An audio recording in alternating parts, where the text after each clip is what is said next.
Okay, so good afternoon. I'd like to talk about when scientific and social breakthroughs become criminal acts, balancing the ethical principles of beneficence with non-maleficence in gene editing, end-of-life care, quarantine, and colonization. Bioethics is a term which some of you have heard before. New technology has been a catalyst for re-examination of medical ethics and social ethics and international dialogue on ethical principles. So we have areas such as medical ethics, dental ethics, environmental ethics, public health ethics, applied ethics, ethics of biotechnology. I've defined bioethics as the love of life. How do we balance loving good versus self-love, the love of others and love of life? What do I mean by this?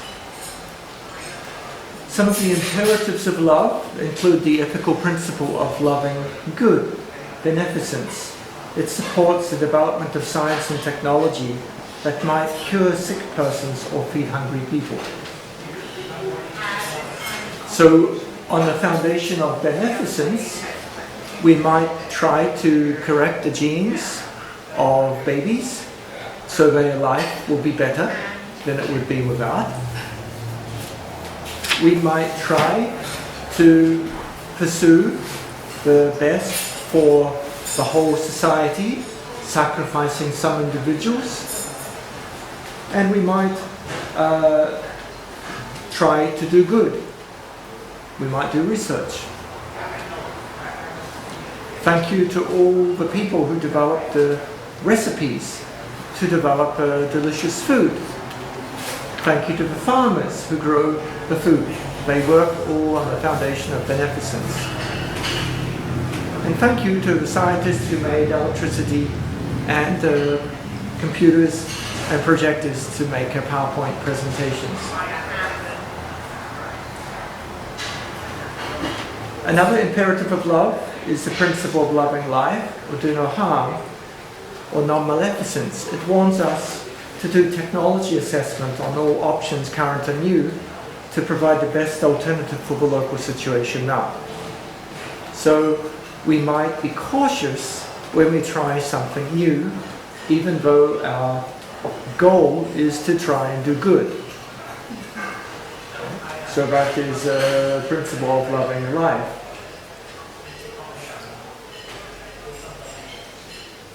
Another imperative of love is the ethical principle of loving others. Justice makes us consider the risks for future generations and for all to share in the fruits of scientific endeavour. Benefit sharing of technology, affordable healthcare for all, poverty eradication. So we might consider the risks for future generations of mutations from use of CRISPR or gene mutations in future generations who are the children of the children that we modify. We might consider the risks of having a coronavirus disease 2019 as an endemic virus to add to seasonal influenza and other viruses that we reasonably encounter every year. So is it justified, therefore, to impose very strict quarantine restrictions to try and eliminate the disease before it becomes embedded in the natural reservoir of seasonal viruses? So these are examples of how we might apply loving future generations. And another principle is a respect for the ethical principle of self-love. It supports the empowerment of people so they can access technology according to their values.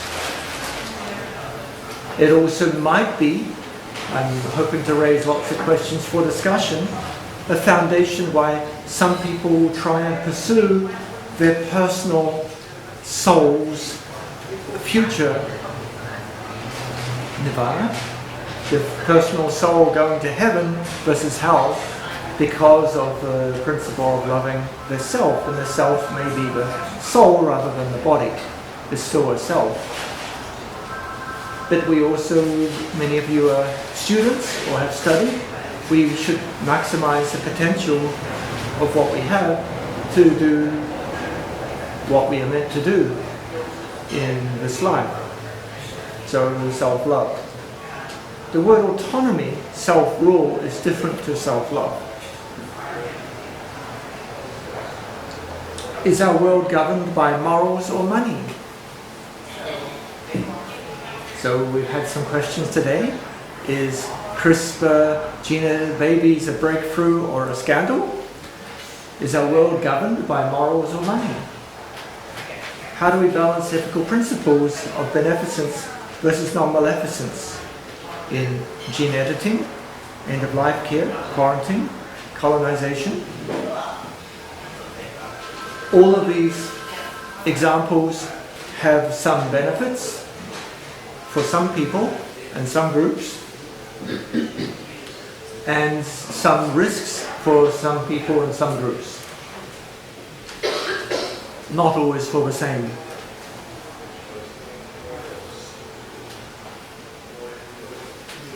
Ethics is a concept of balancing benefits and risks of choices and decisions. The underlying heritage of ethics can be seen in all cultures, religions, and in ancient writings from around the world. Some trends in applied ethics are regional, but most are related to some aspects of globalization. The expansion of respect for human rights and the shift towards individualism away from communitarian ways of approaching ethics.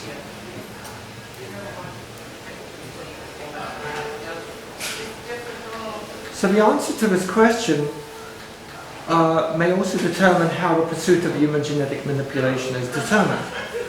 If our future and our world should be governed by commercialism, or making money, or providing healthcare to all, or is it governed by morals?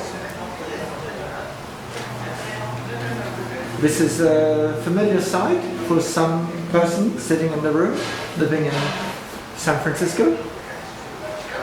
Bioethics is a bridge breaking boundaries, dialogue and diversity. Can we reach consensus? So I used to show a picture of the Golden Gate Bridge on a blue sky, sunny day. That actually, the more we understand different people and cultures, maybe the real morning picture of the foggy mornings may be more closer to the representation of how we understand people and understand consensus and understand even our own image of what is life and the universe and everything. But we can see the other side. We have some hope to cross. Who should decide these questions? The limits of the governance of market forces are determined by some type of consensus. However, the modern industrial complex is so strong that it tends to set its own limits and to actually govern the government. So the government is actually controlled not by itself or by the citizens, but by industrial complex. There are several ways to view ethics. Descriptive ethics is the way people view life, their moral interactions and responsibilities with living organisms in their life. So in research, I can say, I describe, for example, what is a Buddhist view of palliative care? What is a Islamic view of palliative care? What is a Japanese view of organ donation? This is the type of research that we may develop. But we all have our own bioethic, and this may evolve through our life, through our experiences. A second way to view ethics is prescriptive ethics, is to tell others what's ethically good or bad, or what principles are most important in making such decisions. It may also be to say that something or someone has rights and others have duties to them. So we have a law. We might have a law, we've heard, that might restrict organ donation from children under 15 years of age. We might have a law which says You can't take the risks of doing gene editing unless somebody says it's ethical to do so. But somebody has to say it. We might say somebody is dead if they meet these set of criteria.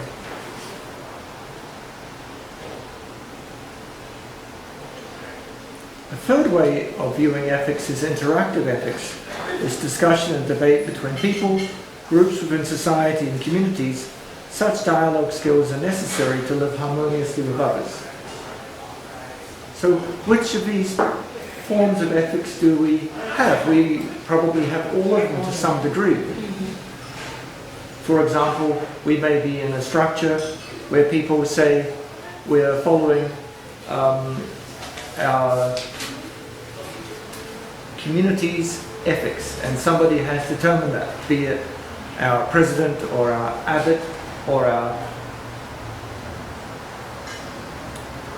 mentor or our dictator or our referendum has said this, so we may have that way.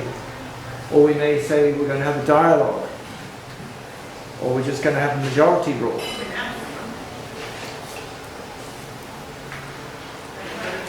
The first article of the International Covenant on Civil and Political Rights and the first article of the International Covenant on Economic and Social and Cultural Rights have the common verse, all peoples have a right to self-determination. By virtue of that right, they freely determine their political status and freely pursue their economic, social and cultural development. So what does this mean? If this is a human right and it's in the law, then we must let people have self-determination. We must have countries who can freely determine their own way of development. Okay, but then we have a lot of conditions that we may say, well, you can't do certain types of things. You have to treat women and men equally. You can't have slaves. Okay? You can't kill people for some sorts of offense or anything, depending on the country you're in. We have some international standards for bioethics, which refers to the earlier question. The Universal Declaration on the Human Genome and Human Rights in 1997 was the first international bioethics document. And in 2005, the Universal Declaration on Bioethics and Human Rights was agreed by all member countries of the United Nations, UNESCO. It has a set of principles. So whether you be Sudan, South Sudan, North Korea, United States, Spain, Japan, you have agreed to this declaration. There are some documents which countries have disagreed with, but this one was written in a way that every state agreed to. Now they might regulate this in a different way. And you might say, I prefer to live in the United States compared to North Korea. I prefer to live in Spain rather than some other country, rather than Venezuela, for example. If you are an economic migrant, it would be very unfortunate to be living in Venezuela right now. But both are Spanish-speaking and both countries have agreed to this declaration. Some examples of the articles that are relevant to this. Article 8, respect for human vulnerability and personal integrity. In applying and advancing scientific knowledge, medical practice and associated technologies, human vulnerability should be taken into account. Individuals and groups with special vulnerability should be protected and the personal integrity of such individuals respected. Can you think of some people who are vulnerable? Well, minors, refugees, sick people, Pregnant. pregnant men, very vulnerable, pregnant women, vulnerable. People who have all sorts of vulnerability. So actually for medical ethics, one side of the people are always very vulnerable, the people who are sick. So children are vulnerable. And we saw in the first video today on domestic violence, many people are vulnerable from violence. Not always determined by their gender, not always determined by their age or their size, but by other various things. So in all these questions we have vulnerability. Another article was on social responsibility and health. So in the Universal Declaration on Bioethics and Human Rights, there is actually no agreed definition of bioethics. Although there were many drafts of the declaration that included a definition of bioethics, at the end the governments could not agree on a definition of bioethics. They could agree on the rest of the articles, but the definition escaped them. But Article 14 is interesting because it gives you some of the scope of bioethics. So now you will find that actually you're probably doing bioethics, but you didn't know you are. So, social responsibility and health. The promotion of health and social development for their people is a central purpose of governments that all sectors of society share. B. Taking into account that the enjoyment of a higher standard of healthcare is one of the fundamental rights of every human being, without distinction of race, religion, political belief, economic or social conditions,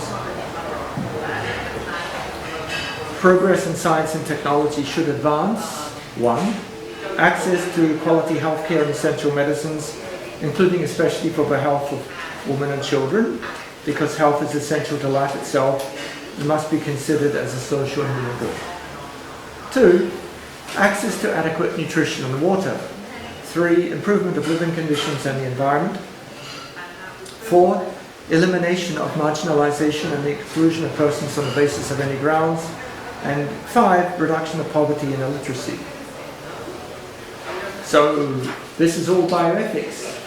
It includes access to healthcare, access to food, access to water, access to housing, to an environment that's clean, not to be marginalized, not to be excluded, not to be poor, and not to be uneducated.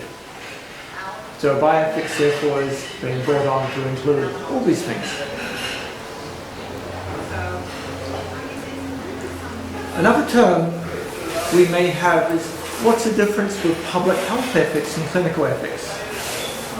So I want to take 3 perspectives which might illustrate simply what's the difference. So a clinical ethics dilemma. A traffic accident victim is brought to the emergency room unconscious. Should she be put on life support?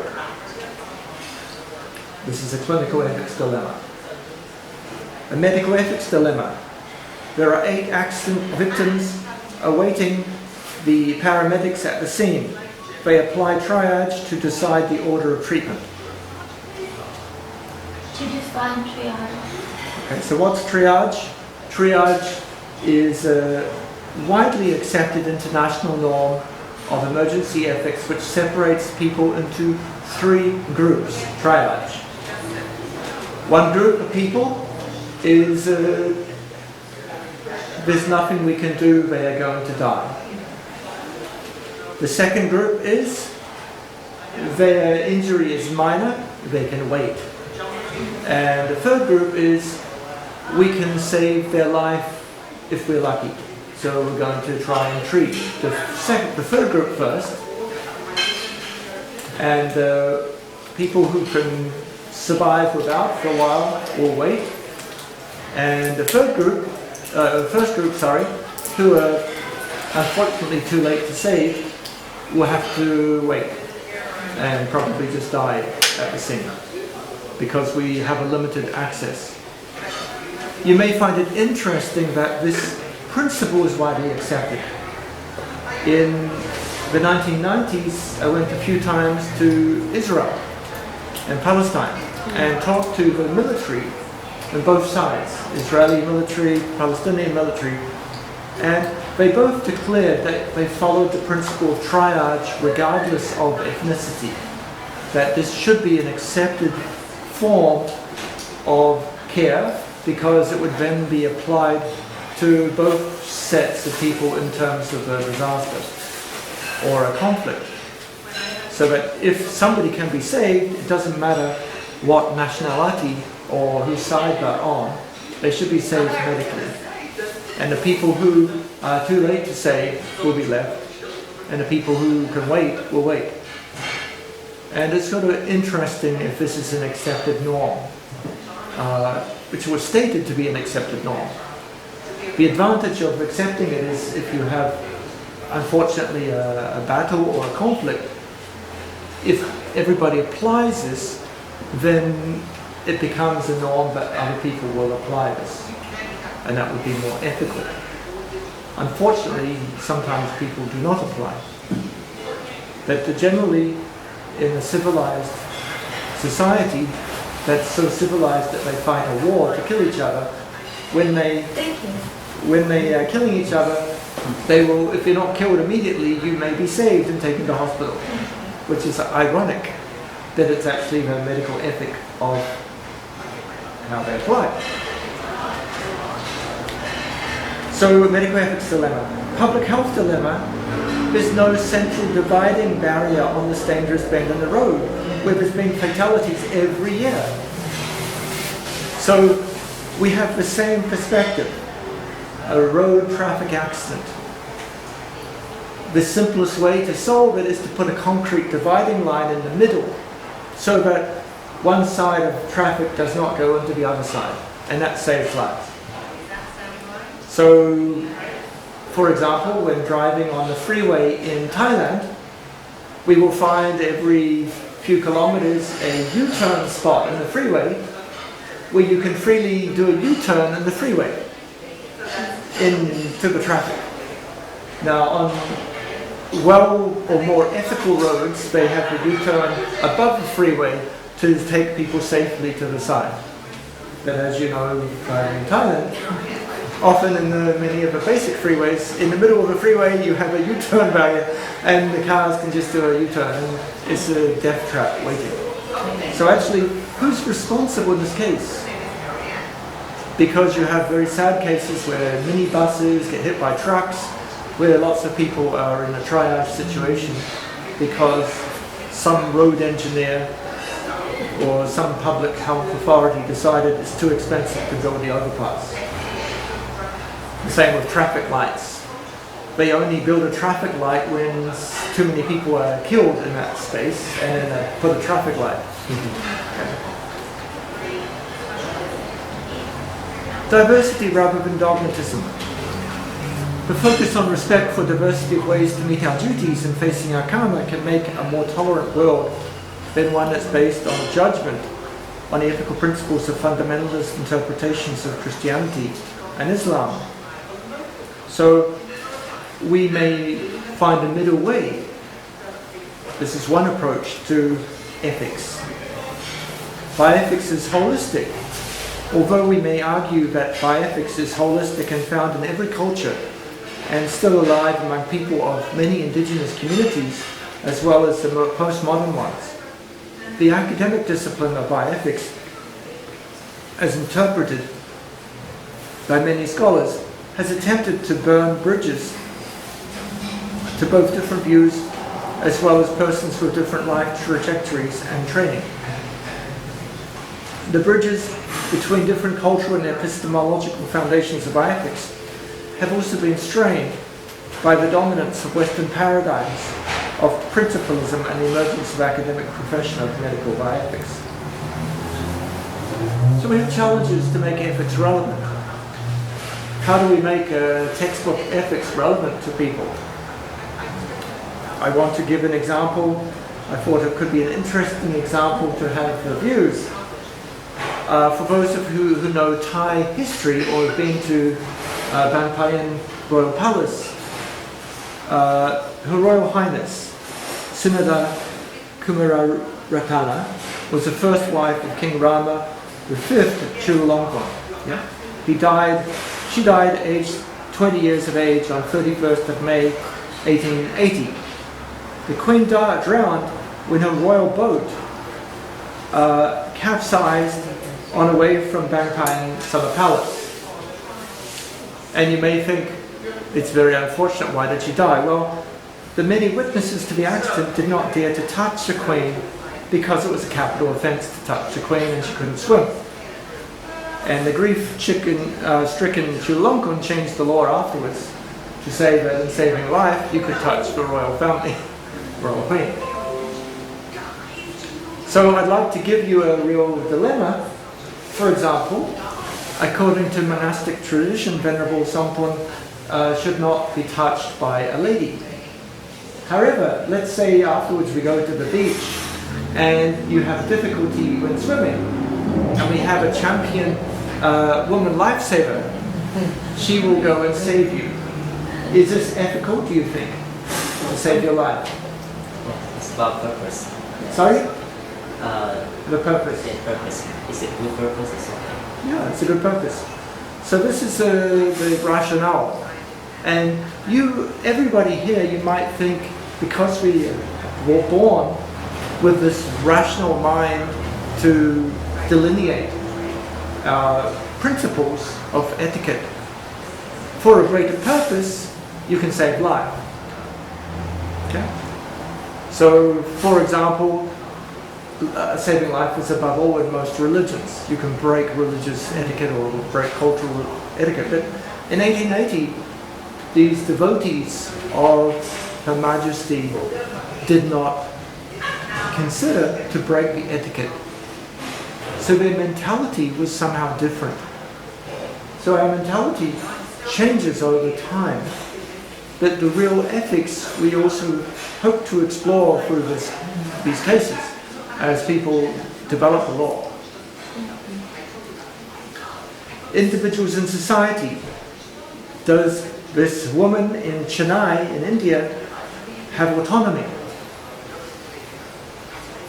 And you might say, no, she's a communitarian, she has to follow her family. But actually, if you look at her fashion consciousness, Indian saris have beautiful patterns. She has autonomy in fashion, whereas if she goes to some other country in the world, she does not have autonomy to wear different clothes. So, different ways that we express. So I have many questions. When is it ethical for the law to limit the act of love to attempt to cure a disease? When applying the principle of to do no harm, who besides the parents can claim that there's too much risk not to try to cure a disease, like in the CRISPR babies case? If we have a holistic approach to life, who can decide when a condition should be corrected and a life of suffering is too extreme? For example, end-of-life care. Who can decide international norms? Do we have to balance the freedom of research with some other practices? Now, Carla has referred to our meeting in Bangkok. We had a continental summit made a statement on human gene editing and human genetic engineering. And you can find it online. But one of the principles from this was maybe we need a case-by-case analysis of these complex issues, even though in reaction to Dr. Hayes' experiment, there has been fairly widespread condemnation. It's interesting, however, that I believe on the first day some newspapers were very proud of his achievements. Okay? But when the international criticism came the second day, they changed their tune. So they were actually changing based on trying to follow. And I went to the first meeting of this International Commission on the Ethics of Gene Editing in the National Academy of Science in Washington last August. and they were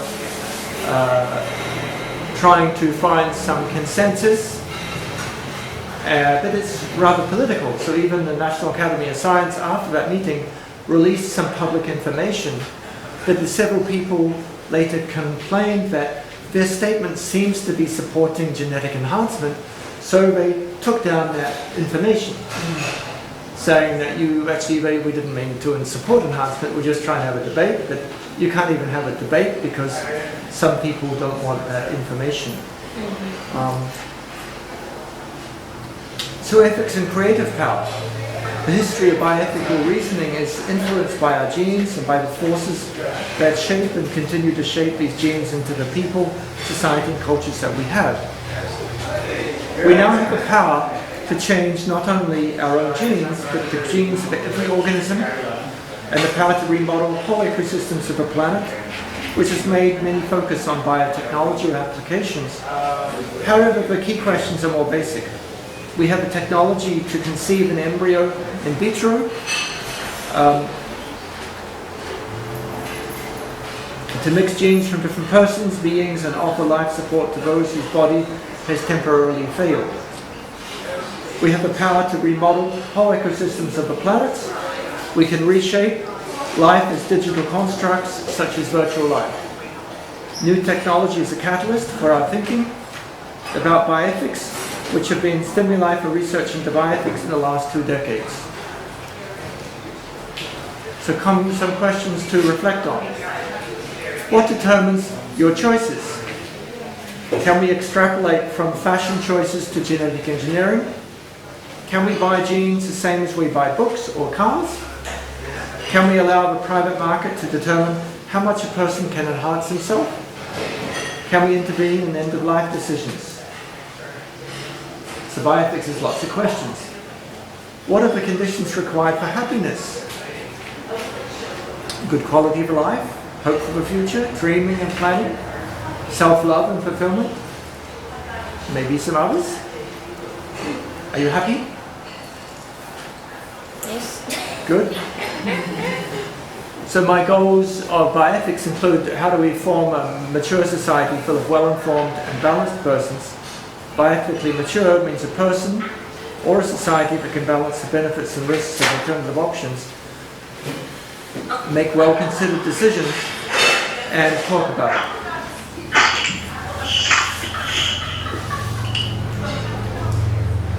These are among the first graduates of the American University of Sovereign Nations. Our first graduation was held on purpose in the Asia-Africa Summit Hall in Bandung, Indonesia. Does anybody here know what happened in Bandung?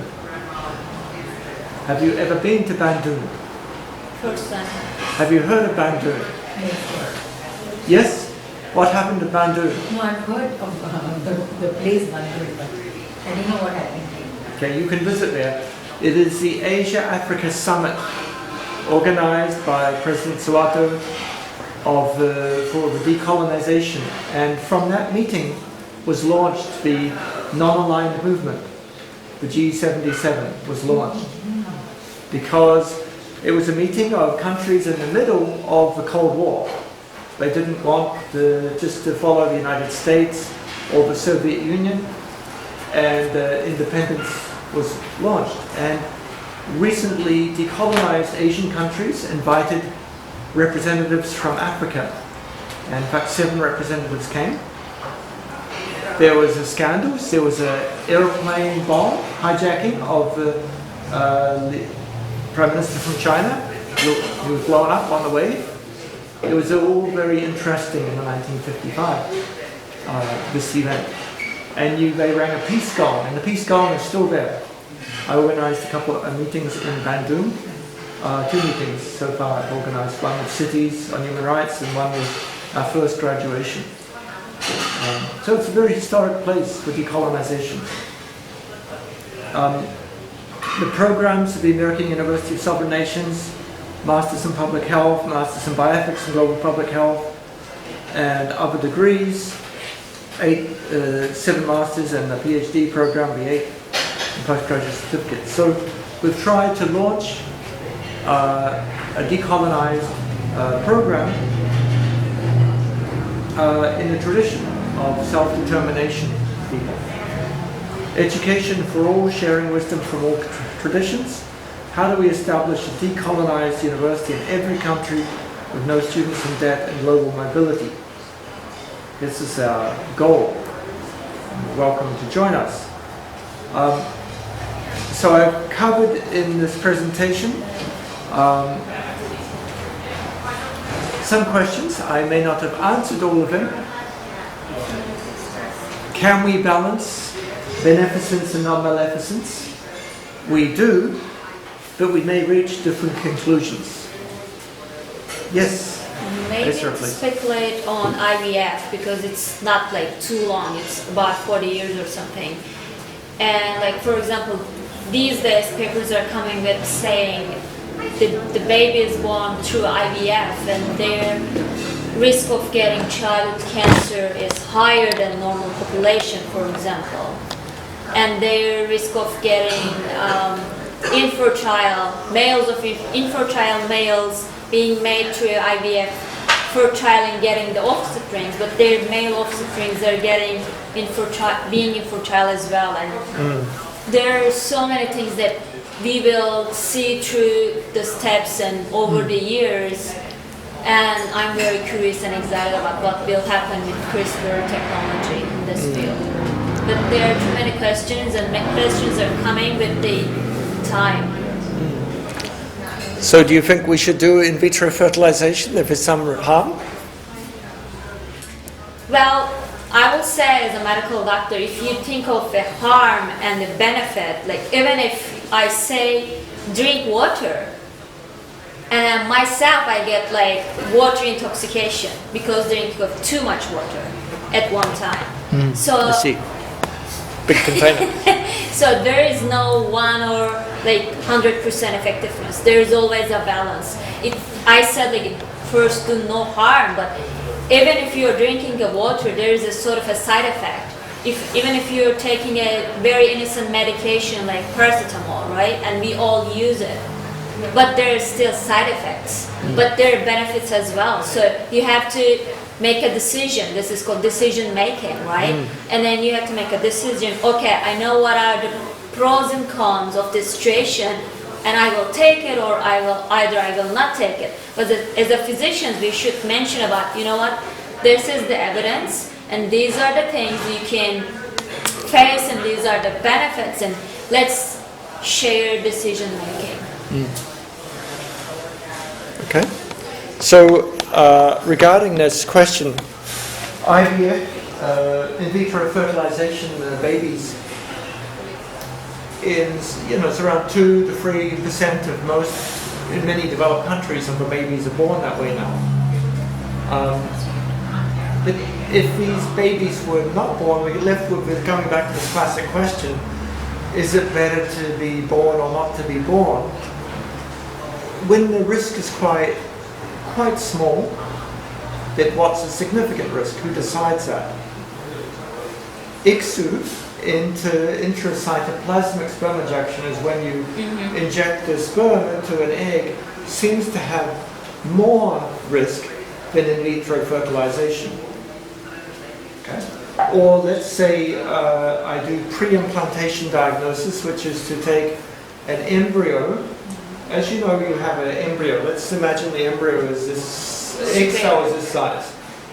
The first few days, the size of you stay the same, but you split into many different cells. So at 8 cell stage, you're still the same size, but they take one cell out and then they do a DNA analysis and test, okay, this embryo has trisomy 21, let's say. Yeah. And this embryo does not. It has a normal number of chromosomes. Yeah. Once you've done that test, it becomes probably ethical to put in the embryo which does not have the abnormality. But some people question whether you should do that test or not. But once you learn that knowledge that it has a harm, but then you put it back and it has a relatively low risk. Yes. But for many couples who have a history of genetic disease, or are infertile, the baby is not going to be born unless you provide that diagnostic technique or that fertilization technique to them. So you'll not be born. But these are... So now we've accepted to do these as regular practice. And Louise Brown has a baby naturally without IVF, by the way. You know that? Louise Brown, the baby you showed, when she came to have her own baby, it was without in vitro fertilization. Fortunately, so she could have a baby. Yeah, she's lucky. But one other thing that, let's say you have a genetic condition, like for example, the most common known one is BRCA for the breast cancer or ovarian cancer gene. And let's say it runs with your family and your husband or your wife, you all have both the same genes background in your family history.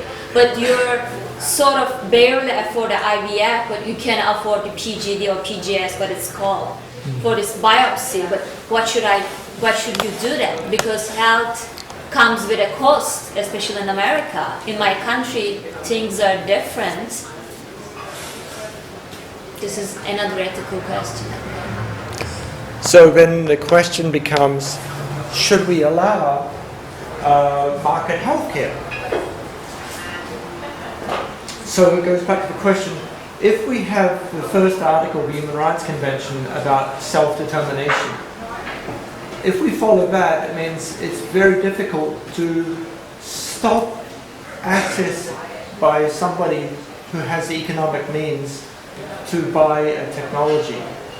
Yes. Because why do you want, they can give money to the temple, they can buy the house, they can buy the car, they can buy cosmetic surgery. Can they buy a baby that has less risk of dying young? So where are we going to interfere in people's lives? So that's the liberalist argument. That is it valid? And for some of the germline gene editing, they think there's been arguments that we should not allow it until it can be provided to everyone equally. But it's never going to be provided to everyone equally because people have different choices. Some people buy very expensive medical insurance and some people buy no medical insurance. Some people buy house insurance and some people don't buy house insurance. And then the people who don't have house insurance, when their house burns down, they have no money and they can't build another house. But if they were equally informed, isn't it partly their responsibility that we don't want to see them homeless, so we might give them a tent and they can stay under the freeway? I don't know. What's the ethical approach? Many questions. Carla, what are we going to do? Well, all of these things are very complex, and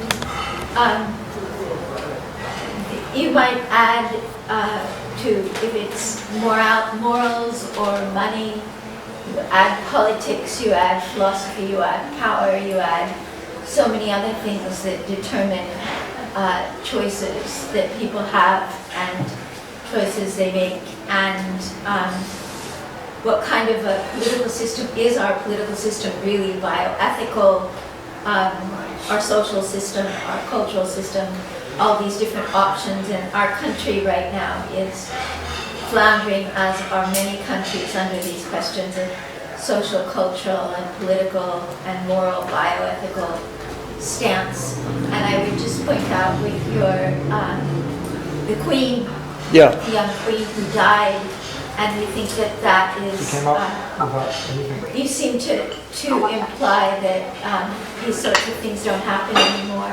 And yet there's a young geology teacher, I think he's in his 30s, who moved from Phoenix to a border town in Arizona.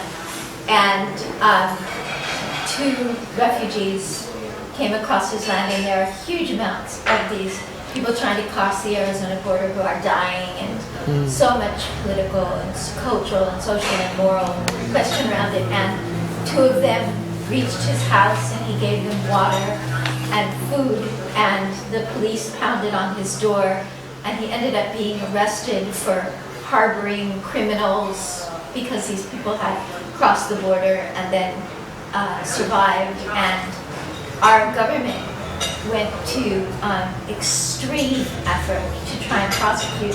He was put in jail, and he is part of this No More Deaths group in Arizona trying to end deaths along the border. And he was quite shocked at the extent to which our government was trying to prosecute him as a criminal because he tried to save lives. So there's these questions are the moral, the political, the egoic, the economic. All of them are still very much on the line in our human questions. Yeah. Any other questions or comments? Yes? The question that I asked earlier, who can decide international norms? Is there a board that actually looks at it? And if so, what are the limits there? Yep. So the answer to your question, Shima, is no, there's no international body that can decide norms. And we haven't succeeded in our global society to have that. There's no international board. There are recommendations in the declarations and some international human rights treaties. There is a moral, sometimes something becomes so immoral that many countries will speak out against it. But there's no always consistent police force in the world for ethics. We have and we'll explore that, I think, today and tomorrow, because there'll be differences. It's very difficult. So far, we have not succeeded. We've reduced a lot of the human rights abuses that did occur and unethical practices, but there's a lot of exemptions, as you can see right now in Syria, for example. You can see it's against international human rights, against principles of war, but it's impossible for the Security Council to get a consensus, even if that was a representative body, which it isn't, but at least it would be something which could stop, but it doesn't. It's dysfunctional. It still may be better than it would have been without it. Any other comments, questions? So many of the moral dilemmas that you presented, even if you think of IVF and surrogacy and all of these questions are contested in an action from one country to another, and from one state to another in America, and from one medical practice next door to another medical practice with what's acceptable and not acceptable, because it's really difficult to find a universal moral norm, and people's values are so different. The question of bioethical humanities is really, really still very much contested. We're maybe, to the best of my knowledge, like during Second World War, there were some Eugene centers in America, and I think we're sort of going that direction as well. It is, of course, understandable to help people not getting certain life-threatening diseases or making their lives not easy as a normal population. But are we going to that direction? Like, can I just go there and click the boxes? Like, I want black hair, green eyes, that kind of skin color, that kind of, the range of IQ should be that range, and range of EQ should be that, and this and that. I click and I have my embryo in my hand and I just put it back and deliver it. Is that your future career? No. You're making a private clinic in this way? No. I am not saying this, but these are more or less leading to that way as well. And even today, like technologically, some countries are offering that you can choose your embryo sex. That's in right. my country, it is illegal. You can't do this. But in some countries, they're doing that. It's legal, and they're making money out of it, and they're even health tourism through these technologies. Well, in the United States, it's legal to do. in the United States you can do sex determination. Yep. Yes, it's a topic which we should discuss further tomorrow, I think, about eugenics and the extent of technology. It's a good discussion topic. Well, thank you very much. Okay.